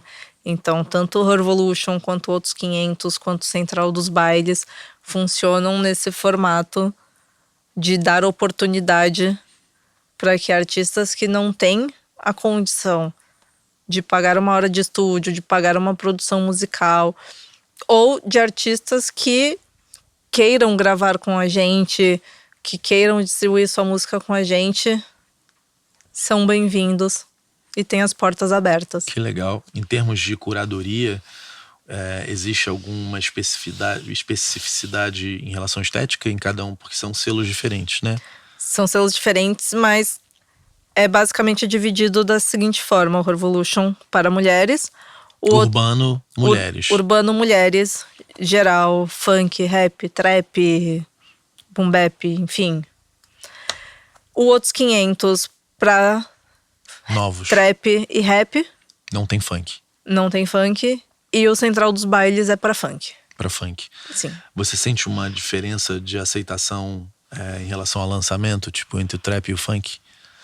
de mais singles, menos singles. Você vê no trap tem prévia pra caramba, tem coisas acontecendo diferentes, né? Como que você vê a diferença dos segmentos, assim? Mas eu acredito que no funk também tá começando a ter esse formato de prévias. Porque é um efeito meio manada, né? Se você vê que algo aconteceu e No segmento ao viralizou lado. e deu certo, independente se foi no rap, no trap, no sertanejo, no gospel, deu certo naquele formato. Eu consigo utilizar esse formato pro gênero que eu canto? Consigo. Então eu vou fazer. Às vezes dá certo, às vezes não dá. Isso depende muito também da aderência do seu público, do engajamento do seu público. Porque tem essa também, né? O compartilhamento do seu público, que vai trazer outras pessoas que não eram seu público, que vão escutar sua música, se gostarem da sua música, vão se tornar seu público. Então tem todos esses outros fatores. O funk faz muito feat, né? Sim. Teve uma época que eu tava ouvindo, eu comecei a ouvir, né? Eu não ouvia funk, comecei a ouvir por causa de um adolescente em casa. E aí um dia teve um lançamento quando eu vi tinha uns 15 na mesma música. E eu falei, caramba, cara, chega a ser o exagero da estratégia, né? Exato. Mas pelo visto funciona muito, né? Funciona. Funciona porque você soma As audiências, né? as audiências. Inclusive, o meu painel no Rio to See foi a respeito disso. Feats e collabs. Eu moderei um painel com o Denis DJ, o Papatinho e o Paulo Alvarez, da Pineapple. É porque o urbano faz muito isso, né? E foi muito legal esse painel. E eu juntei as 3 pessoas que mais fazem isso hoje na música urbana, né? O Denis, que sempre fez esse crossover entre o funk e outros gêneros musicais, o funk com o sertanejo, o funk com o pop, o Papatinho, que também tem Papa Sessions, foi a Cone Crew também na época, que era um monte de cara. O Paulo, da Pineapple, que tem o Poetas no Topo, que tem o Poesia Acústica, que também é um monte de artista cantando junto. E são formatos que deram super certo. Você sente que existe um desgaste disso ou tá longe de existir um Não, desgaste? eu acho que não. Eu acho que se você faz de uma forma criativa e você consegue pensar estrategicamente em artistas que vão somar e vão resultar num produto legal e que tem públicos engajados que vão conseguir fazer essa somatória e engajar ao mesmo tempo, dificilmente. A gente vê o sertanejo, né, muito, muito unido. Mesmo que não sejam amigos, melhores amigos, o segmento tá sempre muito junto, né? Você sente isso no funk também, no trap? Essa força de segmento das pessoas, de certa maneira, se unirem para ocupar um espaço e... Sim, porque eu acredito que todo mundo já percebeu que segregar é o caminho para quebrar. Então, se você segrega, você abre espaço para que outro gênero ocupe aquilo. Se ele estiver unido, né? Exato. E o sertanejo tem uma coisa que é muito rápida e muito esperta, que é o que pipoca eles trazem pra dentro, né? Sim. Ah, tá o funk, peraí, vamos fazer funk também. E piseiro, bota pra dentro. Eles vão botando pra dentro, na verdade vira um satélite de tudo que tá acontecendo, entra dentro do sertanejo, né? Mas foi essa visão que o Denis passou no painel pra gente também, que foi isso, foi de sentir a necessidade do público, porque ele, enquanto DJ também, como ele tá tocando, ele tá sentindo o público e ele tá ali pensando, falta alguma coisa aqui. Então eu acho que é muito dessa demanda também, de você escutar a música e falar, falta alguma coisa aqui. Tem que ter esse feeling também, do saber que falta alguma coisa aqui. E identificar o que falta. Eu quase dei um spoiler aqui de novo, gente. Não, Ai, meu Deus do céu. Precisa. Não dê spoiler. Deixa eu te perguntar, os vídeos curtos estão impactando receita no canal de vocês? Porque esse é um grande debate, né, no mundo inteiro. Eu sinto no meu canal que o vídeo curto leva pro vídeo longo, né? Mas também a gente tem modelos de negócio muito diferentes. Com o meu vídeo longo, eu tô falando de 2h30, 2h15. Mas eu vejo o curto levando muito pro vídeo longo, assim, quase fazendo o funil inteiro dentro do próprio YouTube. No caso de vocês, como que tá afetando ou trazendo benefícios? Como que você tá vendo a coisa do vídeo curto? Porque é uma lógica nova, né? Sim, é uma lógica nova e eu acho muito válido porque o consumo hoje tá muito rápido. As pessoas hoje não têm mais paciência para assistir um vídeo longo, assim. As pessoas não têm mais paciência para assistir um history de 1 minuto. Já tá aqui, assim, ó. Passando o history. Eu mesma sou uma pessoa que já tô aqui, assim, ó. Passando o history. Então, eu acredito que esse formato de vídeo curto cada vez mais vai ganhar espaço, cada vez mais vai ganhar relevância. E cabe a nós, criadores, tanto eu quanto você, saber como criar uma forma de vídeo curto que vá prender a audiência. É a questão de... Antigamente tinha os 5 segundos para pular o anúncio. Como que você vai prender a audiência nesses 5 segundos para ela não pular o anúncio? Cara, eu só tô estudando isso, eu tô maluco com isso. Todos os livros, hook points, eu tô lendo o tempo inteiro. A gente percebe que tem muita gente que vê inteiro. Sim. Até porque se tem um diferencial desse formato, é porque as pessoas falam assim, cara, eu vou... Porque cada vez a televisão tá sofrendo muito com isso, né? Então a televisão tá tendo que mudar o formato e de repente fica uma coisa que... Sei lá, eu não consigo mais ver uma entrevista, por exemplo, no Pedro Bial, porque passou a ser muito raso, porque o formato tem que ser cada vez mais curto, as pessoas... Então acho que quando as pessoas veem o Podpah 3 horas, 5 horas de flow, é meio antítese, né? Mas se não tiver o curto, fudeu, você tem que ter o curto. Porque tem gente que só vai consumir o curto e ponto. Sim, tem gente que só vai... E o curto, ele é também uma forma de chamar pro longo. Exatamente. A pessoa vai assistir aquele corte e vai falar, quero saber mais do que essa pessoa falou. E aí vai pro vídeo longo. E pelo ponto de vista de videoclipes? Pelo ponto Como de que vista vocês de estão vendo videoclipes, isso tudo? a gente tem feito muito corte também de videoclipe pra postar em Reels, pra postar em Stories, pra postar no Shorts. Mas como teaser também, ou como peças que funcionam como peças que funcionam individualmente? Como peças que funcionam Sim. individualmente. E aí você usa as cenas que mais chamam atenção naquele clipe e joga nesse vídeo. São histórias independentes, né? São histórias independentes. E a questão é essa, é o chamar a atenção pra levar o público pro vídeo longo. Enquanto que naquele outro formato era prender a atenção nos primeiros 5 segundos pra pessoa não pular o vídeo. Dessa vez é chamar a atenção naquele formato curto para que a pessoa sinta o interesse de assistir o vídeo longo. É sempre um desafio de como cativar o público de alguma forma. Porque meio que a cada 3 segundos, cara, 5 segundos, se você não tem algo que faça a pessoa ficar ali, ela vai embora, né? Da mesma forma a música, como que você vai prender o ouvinte? Como? Sabe que o Conde deu uma declaração no podcast, virou um recorte que já tem 1 milhão de views, ou 2 milhões, sei lá, e muito compartilhamento. Você sabe aquele recorte que eu soltei? Sim. As pessoas ficam meio revoltadas. E, cara, eu sempre falo pros artistas, gente, sempre foi assim. Só que a gente se adequava a outras coisas. Sim. Então a música tem lá 2h40 ou 3h20, porque o rádio tocava daquele jeito, né? A gente nunca fez música, né? Se fosse algo profissional, nunca foi tipo qualquer coisa. Exato. Aí dá um exemplo, mas Faroeste Caboclo. Eu falo, pô, gente, pelo amor de Deus. Então, tipo, uma. Em décadas você vai ter 2, 3. Start to Have, ok, tá tudo bem. Diário de um Detento. Exatamente, mas na média a gente fazia uma música que pudesse tocar em rádio, que pudesse entrar numa novela, e pedir um remix, a gente deixava fazer o remix. A gente só tá ajustando para mais mídias, né? Sim.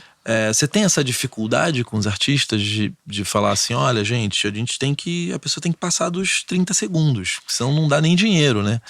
É um desafio isso também, né? De como você vai prender o ouvinte, a atenção do ouvinte até estes 30 segundos para que gere essa curiosidade, essa vontade de escutar a música inteira. O que vocês estão testando que tá funcionando? Que o Conde deu o exemplo daquela banda de uma banda de pagode de Minas Gerais que estava Da bateria. Da bateria. Sim, o que vocês têm sim. testado e tem funcionado? Cara, isso é uma forma.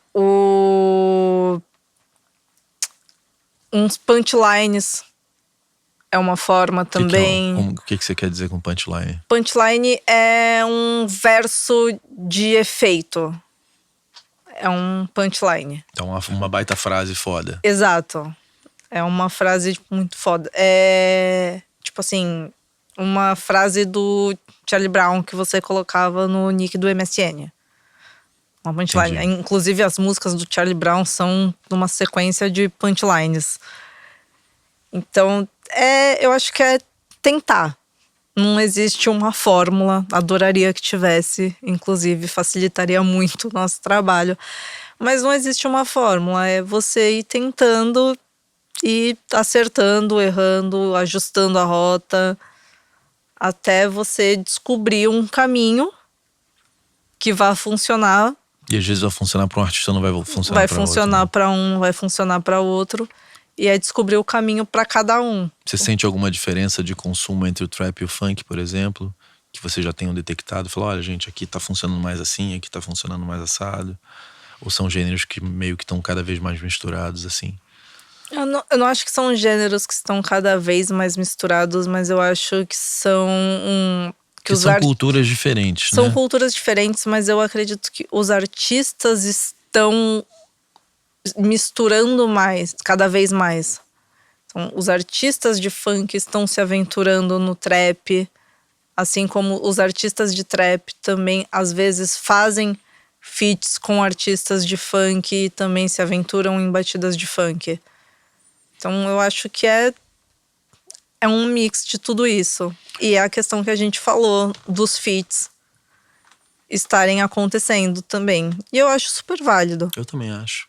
Eu conversando com muitas pessoas, né, a preocupação que os hits de funk duram muito pouco tempo, né?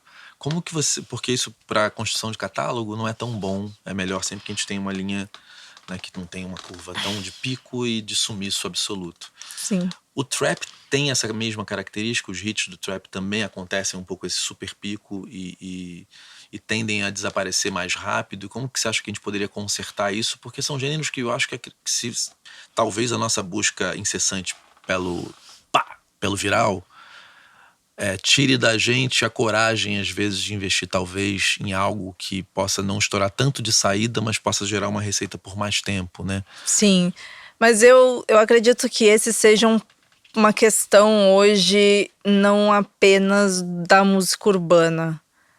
Porque o pop também, a quantidade de músicas sendo lançadas diariamente. Antigamente eu acho que era mais fácil porque a demanda não era tão grande.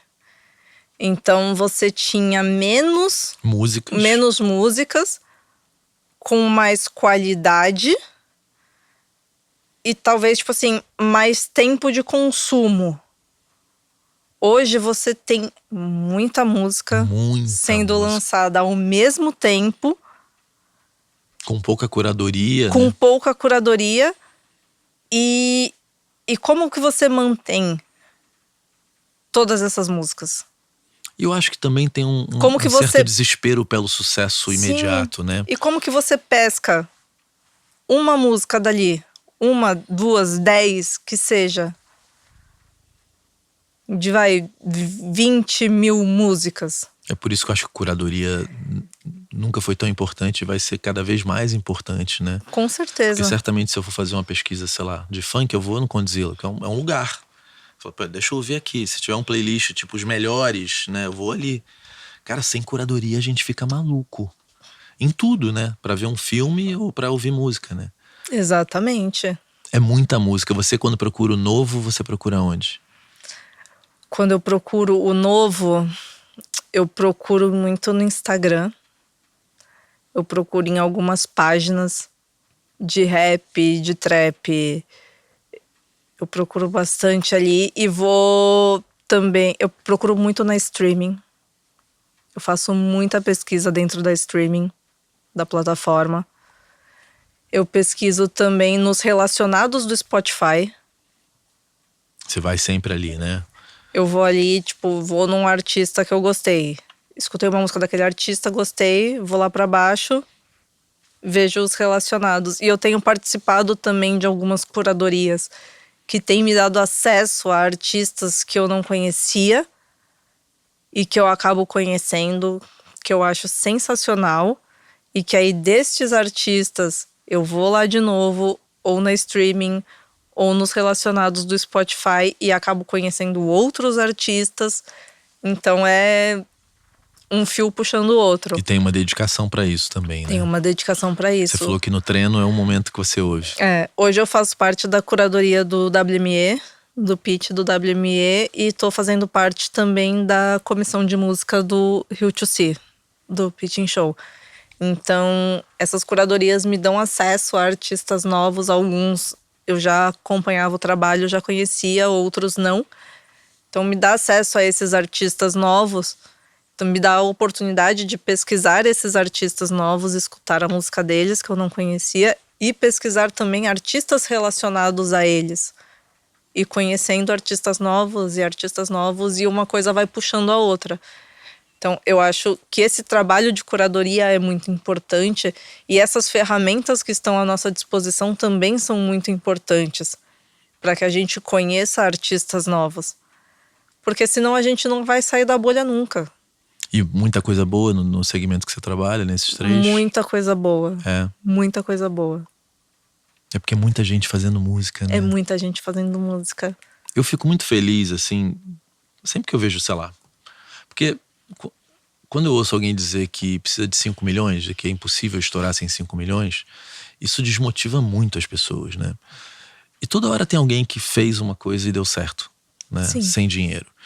Eu acho que se você quiser chegar naquele lugar do número 1, você vai precisar de muito dinheiro. Mas eu vejo muita gente construir coisas e sair do zero sem dinheiro, né? Queria que você falasse um pouco sobre isso, porque a gente vê muita gente reclamando. Ah, tá ruim. E eu acho isso... Alguém tem que pensar sobre isso, tá?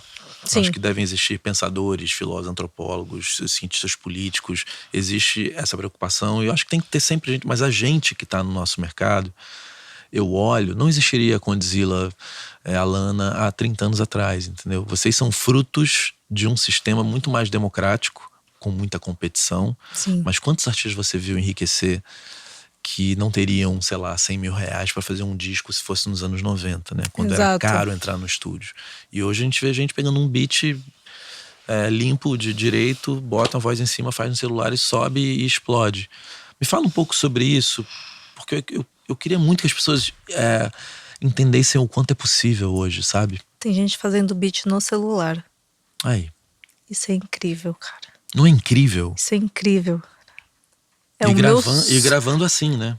Faz o beat no celular, grava a voz no celular.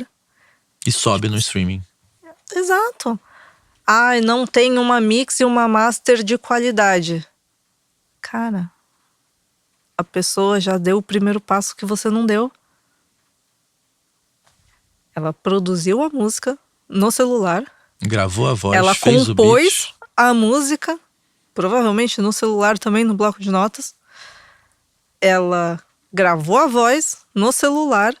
Ela montou aquela música no celular. Ela subiu aquela música no celular. Muitas vezes ela fez a artezinha da no celular, capa no Canvas da no vida. Canvas, no celular. E ela subiu a música, então assim... E eventualmente uma dessas feita assim explode. Exato. Então assim... Qual que é a sua desculpa? Sabe? Ai, mas não tem uma mix e uma master foda. Ai, tá com ruído. Ah, tá não sei o quê. Ele já deu o primeiro passo, cara.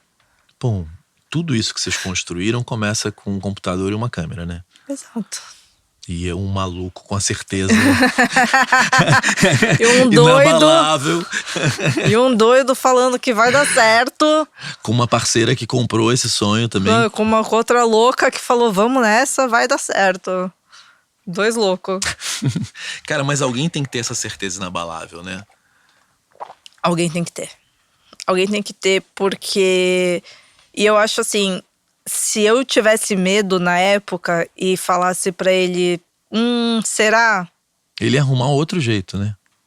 Ou será que eu ia quebrar essa certeza? Ou será que eu ia abalar essa certeza dele? Então, assim, é muito essa questão também de um levar o outro. A certeza dele me levou. Em algum momento você teve a certeza? Tive. Em que momento que você falou assim, cara, agora eu... Foi...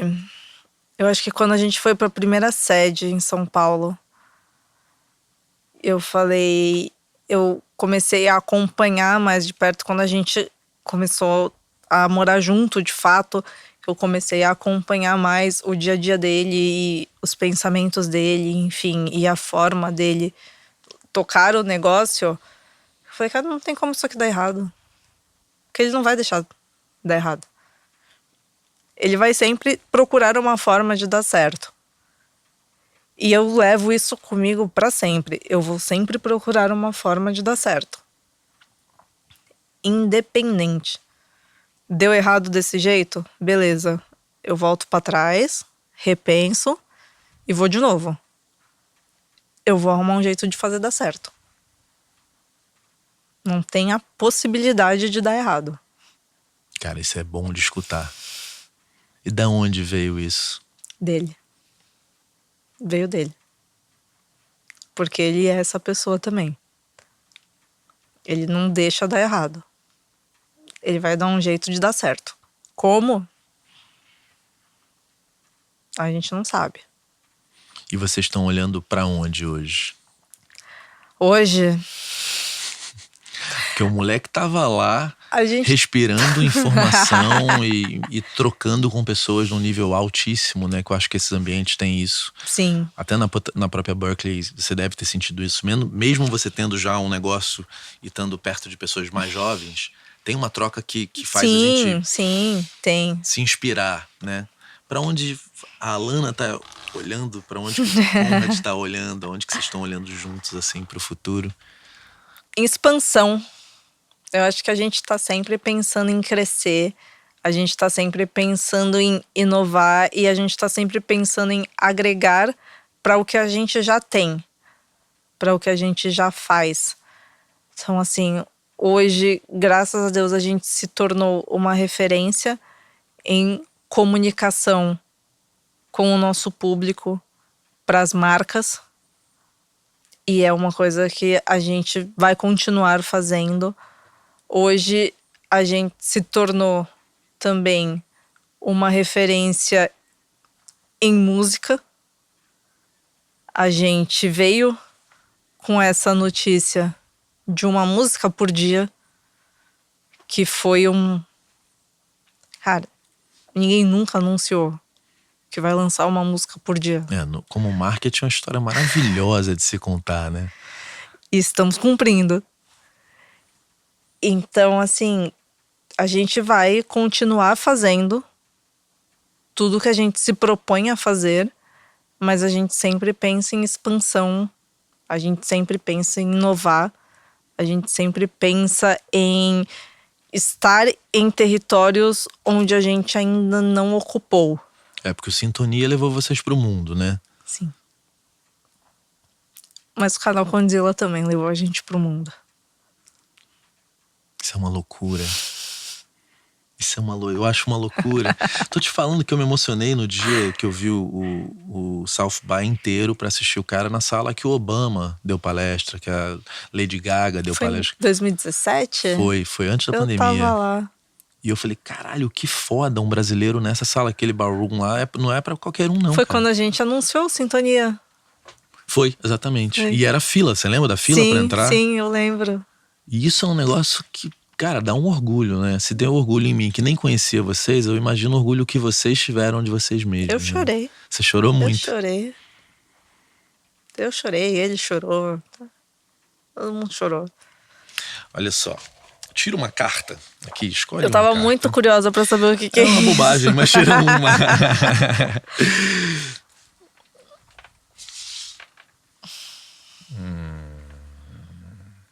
Você é mesmo exagerada ou não liga, ou não se liga em detalhes tão pequenos? Sou exagerada. Exagerada. Eu me pego em detalhe. Eu acho que... Uma exagerada detalhista. Sou. É o meu lado capricorniana falando mais alto. Que organiza o caos do exagero. Exato. Porque você se dedica tanto por um trabalho que, se ele não tiver perfeito, assim, perfeito eu digo em coisas que você consegue ver. Por que você não muda? Sabe? Tipo assim, tá faltando, sei lá, um acento aqui. Você vai deixar passar? Sendo que você tá vendo que tá faltando o acento aqui? Eu sou esse exagero. E o Conrad? É pior do que eu. Qual é o signo dele? Virgem. Ah, ele é tipo eu, sou virgem também. Virginiano e capricorniano é parecido, mas é completamente diferente, Vocês né? são tipo que se tá faltando um acento, que vocês pegam outra folha Você sabe pra escrever de novo. que isso aqui, eu meio que liguei o foda-se, porque no início eu ficava, Pretinho, traz outra folha que eu ia ler. Só que, cara, é tanta gente que se eu for, bicho, aí tem gente que escreve, seu burro, você escreveu na folha o negócio com C cedilha. Eu falei, caralho, tem uma pessoa que se dá o trabalho de dar um pause pra ler e achar um erro de português. Tem, não tem? Tem essa pessoa. Tem essa pessoa, né? Se você pudesse voltar aqui, a menina da Baixada Santista, com tudo que você sabe hoje, pra dar um conselho pra ela que pudesse ajudar muito, o que você diria pra ela? Eu diria pra ela não ter medo. Que ela já teve muito medo. Já teve medo? Já. Qual era o medo? Ela já teve muito medo de não dar certo. E, assim, em vários aspectos. Desde a faculdade até a mudança para São Paulo, assim. Eu me lembro de estar na porta do prédio esperando o meu Uber chorando. Horrores. Por quê? Com medo. Com medo, tipo assim, porque eu não sabia o que ia acontecer. Eu não sabia como seria o dali pra frente. Se eu soubesse como seria o dali pra frente... Você não teria medo? Eu não teria medo nenhum. Porque a vida, ela muda tanto, e ela muda tanto num curto espaço de tempo, que uma vez me perguntaram se eu com 22 anos imaginava que a minha vida com 30 estaria daquela forma. Eu falei, cara, nem com 29. Porque muda muito rápido. Então, eu não teria medo. Você tem fé? Muita. Eu tenho muita fé. É o que me move, é o que me acorda, é o que me mantém. Assim, é o que me dá forças para realizar os projetos que eu quero realizar. Então, eu vou para reuniões importantes escutando louvor, porque é algo que me acalma, é algo que me dá força. Então eu tenho isso comigo. As pessoas que vão para reunião comigo, às vezes no carro, já entram no carro falando, cadê o louvor? Não, a gente tem que ir ouvindo louvor. A gente tem que ir ouvindo louvor, porque senão não tem que ir ouvindo louvor. Então é uma coisa que já virou assim, é um costume e é uma necessidade minha. Eu preciso disso para me acalmar, para me centrar, pra saber que tá tudo bem e que vai dar tudo certo. Porque senão você começa a criar um monte de situação na sua cabeça e a ansiedade começa a tomar conta e vem a síndrome de impostora.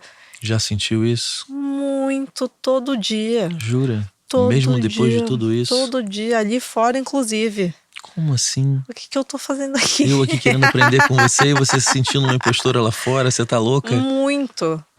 Cara, eu acho você muito foda. Quando o Marcel falou, eu falei, porra, cara, que foda, sabe? De verdade, assim. Muito. Se orgulhe muito, porque isso aqui, cara, isso aqui é o que vocês construíram é um case, cara, global. Sabe? Tenha muito orgulho. Nunca, jamais questione isso. O Conrad não deve ter síndrome de impostor. Será? Eu vou perguntar pra ele hoje. Não, acho que não, cara. Eu acho que é das pessoas que me olharam com mais certeza. Apesar dele ser um bicho tímido, né? Sim. Eu tentando olhar no olho dele, ele parecia um bicho acuado, assim. Mas ele é combatente. Sim. Pô, você lembra, cara, o canal pequeno, ele foi lá e, pô, o Lucas Penido fez a ponte, que é um amigo que eu amo muito. Mas você vê que ele é pá, pá, pá. Ninguém derruba ele. Nem eu queria derrubar. Mas você vê que ele chegou acuado. A próxima vez que ele vier aqui, ele já não vai estar acuado, porque, né, eu acho que ele confia mais em mim ali. Ele chegou no meio que num lugar que ele não conhecia, né? Mas não duvide jamais, viu? E eu fiquei muito feliz quando o Marcel falou que você viria. Eu fiquei feliz de verdade. Eu fiquei muito feliz com o convite. Fala um pouco da tua relação, você e o Conrad com a Warner Chappell. Olha o Marcel aqui, lá. Não, Ele tá revoltado que ele tá de terno. Poxa, meu presidente, eu vou mandar fazer outro bonequinho pra você. Sem terno. Com a camisa xadrez. Xadrez e o All-Star branco, né? Isso, tem que ser assim, o próximo bonequinho dele. Essa aqui é a skin dele do Grammy. Vai chegar o bonequinho do Décio, da Flavinha. Eu quero o meu também. Todo mundo vem muito aqui, eu vou fazendo bonequinhos. Eu quero o meu e o Conrad, que é o dele também. Já tô escutei no ponto aqui, ó. Escutando ponto. O diretor falou. Aliás, vamos empresária do Cu, porque você não falou aqui que você também é empresária da pessoa. Sim, do artista Conde. Sou empresária e produtora do artista Conde. Como que vai virando a chavinha? A sócia, a empresária, a esposa? Acho que essa chave não vira. Virar mesmo não vira, né? Não vira. Eu sigo sendo essas 50 pessoas, porque quando eu acompanho o Conrad, hoje não tanto, mas antes eu acompanhava mais. Quando eu acompanho o Conrad num trabalho dele, numa palestra, em alguma coisa, enquanto ele tá em cima do palco, eu tô aqui resolvendo coisa da Condzilla, ou tô resolvendo coisa de casa. Ou ele desce do palco, a gente vai embora, entra no carro e aí a conversa é tipo assim: ai, será que as crianças estão bem? As crianças são os cachorros, os nossos filhos. Será que as crianças estão bem? Não, quando a gente chegar em casa, será que eles comeram alguma coisa? Será que eles comeram não sei o quê? Então assim, é uma chave que não desliga nunca. Essa chave não desliga nunca. Você só vai adaptando o ambiente. Mas a chave mesmo não... Não falar de trabalho em casa não é algo simples, né? Não existe, né? Não tem como. Não tem como, porque às vezes que eu conheço casais que estão tentando, né? Que trabalham juntos. Assim, cara, quando a gente entrar em casa, mas ninguém consegue. Não tem como, porque às vezes a gente trabalha no mesmo escritório e a gente não se vê o dia inteiro dentro do escritório. Na sede vocês não... A gente não se vê o dia inteiro. E o Conde te dá flor todos os dias? Não, também. Ó, porque... escutei no meu ponto aqui que tem que me dar flor todo dia. Não, é porque isso é uma coisa linda de se ver, né? Sim. Tipo, teu pai levava uma flor todos os dias pra sua mãe. Todos os dias pra minha mãe. Essa memória ficou comigo pra sempre. Assim. Eles são vivos ainda? São meu pai e minha mãe. Devem ter um orgulho casados. danado, né? Inclusive postaram um monte de coisas do U2C hoje. É mesmo? São uns queridos. Meus pais são a minha maior referência, assim, de tudo, da vida, acho que assim, de educação, de persistência, de caráter, de tranquilidade, principalmente da minha mãe, assim, porque a minha mãe é a pessoa mais zen, mais paz e amor que eu conheço, porque o mundo pode estar acabando e ela fala, mas tá tudo bem. Então, assim, eu acho que essa ternura da minha mãe também é algo que eu aprendi com ela e que eu trouxe pra mim. Porque às vezes chega esse momento do fudeu, puta que pariu, o mundo vai acabar. Eu falo, não, calma, cara, tá tudo por dentro, eu tô também, puta que pariu, fudeu. Mas calma, não, tá tudo bem, vai dar tudo certo, eu tô aqui com você. Mas por dentro eu tô morrendo. Mas eu acho que eu tive muito isso da minha mãe, enquanto que eu tive também muito a sede do meu pai. Teu pai tem essa garra. Tem. Meu pai tem essa garra, meu pai tem essa coragem também de fazer as coisas e não ter tanto medo de dar ou não errado, porque ele sabe que dá pra começar de novo. Então acho que eu vou pegando um pouquinho de cada um. Com a certeza inabalável do Conde. Com a certeza inabalável do Conrad, eu vou somando tudo ali, vou me transformando a cada dia, mas sem deixar de ser a Alana também, porque eu também não posso me perder no meio disso tudo. Eu já me perdi num momento, então não quero me perder de novo. Como é se perder no meio disso tudo? Acho que você entra num furacão de coisas acontecendo e você desliga o você. Você só vai se deixando levar. Então eu fui me deixando levar por tudo que estava acontecendo, pelos problemas dos outros. E eu fui absorvendo tudo isso, até o que a gente estava conversando lá fora. Você vai absorvendo. Quando você vê, você já não sabe mais voltar pro caminho que você tava. E quando eu fui ver, eu já tinha me perdido. E o que me salvou, o que me trouxe de volta pra mim, foi novamente o esporte. Isso foi no meu momento de mudança pra São Paulo. Foi difícil pra você a mudança? Foi um pouco. Porque profissionalmente era um baita de um acontecimento, de uma vitória. Sim, mas foi bem na época que o Conrad começou a filmar o Sintonia. Então eu estava literalmente sozinha em São Paulo. Porque ele filmava o dia inteiro, então eu só ia pro escritório e voltava pra casa. Ia pro escritório e voltava pra casa, então eu ficava nesse círculo. E absorvendo problema. E não levava problemas pra ele. Pra não atrapalhar o processo Pra dele. não atrapalhar o processo dele. Porque eu sabia o quão importante era o Sintonia e eu não queria de maneira nenhuma interferir nesse processo. Então você vai ali absorvendo, às vezes problemas que nem são seus. E quando você vê, você já se perdeu ali. Naquele meio você só tá indo no automático. Você só tá acordando e indo. E foi quando eu falei, não sou eu. Essa pessoa não sou eu. E aí eu voltei a treinar. Eu já treinava em Santos, voltei a treinar em São Paulo. E foi o que me resgatou. O esporte. Foi o esporte. É minha terapia. É que o Conrad também tá nessa, né? Também é a terapia dele. É a coisa da corrida, natação, atleta, né? É. Você sabe que em vários momentos que eu tinha engordado 37 quilos, né? Eu olhava, às vezes a gente tava no mesmo lugar, eu falei, caralho, o Conde arrumou um jeito nesse frio de correr, cara.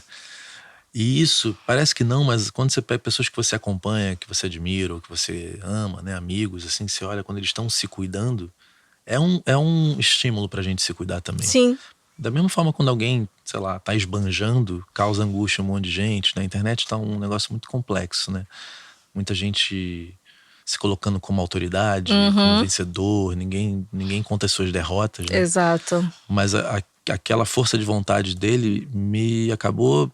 Algumas, a Leila, do ECAD, tem várias... A Isabel do ECAD, que também é maratonista. São pessoas que passam pelo seu feed e você fala, pô, cara, um dia eu quero estar assim também. Sim. E aí eu emagreci, um monte de gente que eu conheço falou, cara, tô tentando emagrecer porque eu vi que você conseguiu emagrecer. Porque pra ele também é difícil, né? Ele me falou que a alimentação virou meio quase ração, né? Exato. Come tudo certinho, bebe a quantidade de litros de água que tem que beber. Isso não é fácil, né? Na nossa rotina maluca. Não é fácil, mas assim, eu também, nesse período de mudança, eu engordei 20 quilos. Ou mais. E a gente se sente mal, teve né? um momento que eu parei de pesar e eu me sentia muito mal porque eu pratiquei esporte minha vida inteira. Então eu olhava no espelho e eu não me reconhecia. Aquela pessoa não era eu. Eu não estava feliz com aquilo, eu não estava feliz. Eu não aceitava, mas também não fazia nada para mudar. Então assim, eu já não rendia no trabalho porque eu não estava feliz comigo. Então assim, eu realmente estava no automático. Eu só ia. Quando eu, de fato, acordei e falei, essa pessoa não sou eu. E eu voltei a praticar esportes, eu voltei a me cuidar. Cara, a vida muda, o seu rendimento no trabalho muda. Independente se antigamente eu entrava no escritório às 10 da manhã e saía meia-noite. E hoje eu entro 10h30, 11 horas da manhã e saio às 8, eu rendo muito mais hoje do que eu rendia naquela época. Se dando esse autocuidado, né? Porque não é a questão de quantas horas você fica no escritório, né? Mas é o quanto você está de fato presente ali. Você pode estar ali e tá com a cabeça em Nárnia. Não adianta nada. Mas é de fato o quanto você está ali presente de corpo, alma, mente e se dedicando naquilo. Então mudou muito pra mim. E mudou também a minha relação comigo mesma, a minha relação com as pessoas. Mudou tudo. Então é uma coisa que eu não deixo de fazer, é treinar. Eu não deixo de fazer. Eu tenho que treinar. Se eu não treino, eu fico de mau humor. Interfere muito no meu dia. É a minha terapia de verdade. Pô, muito bom ter você aqui. Viu? Esquece esse negócio de impostor, hein? Vou tentar, prometo. O que vocês estão construindo é muito lindo, cara. Tem que se orgulhar muito. Obrigada. E quero muito trazer o Conrad aqui de novo, pra gente ter um papo agora mais profundo. Fala com a empresária dele. É você, né? E sempre que você precisar do canal, assim, uma coisa que eu quero muito trazer é mais o funk pra cá, mais o trap, mais o sertanejo, sabe? Trazer pra cá. Então, qualquer artista que você queira, é só falar comigo. Entre em contato, a gente faz, tá? Tenho várias pessoas pra indicar, então, inclusive. a casa tá abertíssima. Com certeza. Meu tamanhinho aqui, no que eu puder ajudar, vou fazer com o maior prazer, viu? Eu agradeço muito. Obrigado. Obrigada. Ô, Pretinho, você gostou, Pretinho? Que isso, hein, bicho? Vou levar o Marcelzinho. Aí, se liga. Ó, tá querendo roubar o Marcelzinho, ô, Pretinho. Não vai roubar, não. Aí, Marcel, falar uma coisa pra ti, Marcel. Muito obrigado, hein? Ter trago Agradecer o ao Ornei Chapel pela parceria. Ai, Não sei se já hoje. te deram a canequinha, mas essa canequinha é sua. Opa! Né? Só mexeu até o microfone. Aliás, a caneca maneira, né? Preta. Muito. Essa logo é maneira pra caramba. Então é contigo aí, Pretinho. Pô, tava falando, tu me cortou, mas tá show de bola, pô. Mas uma coisa. Então Ó, continua, pô. Pô, assiste lá, gente. O curta-metragem lá da Jovem MK, mano. Aí, a nega mandou meu karma, tá top. Eu acabei de dar uma olhadinha aqui, tá top. E outra coisa, pô, vai lá no Otus 500, mano. Vale a pena o investimento, vai lá. Vejo vocês no próximo episódio.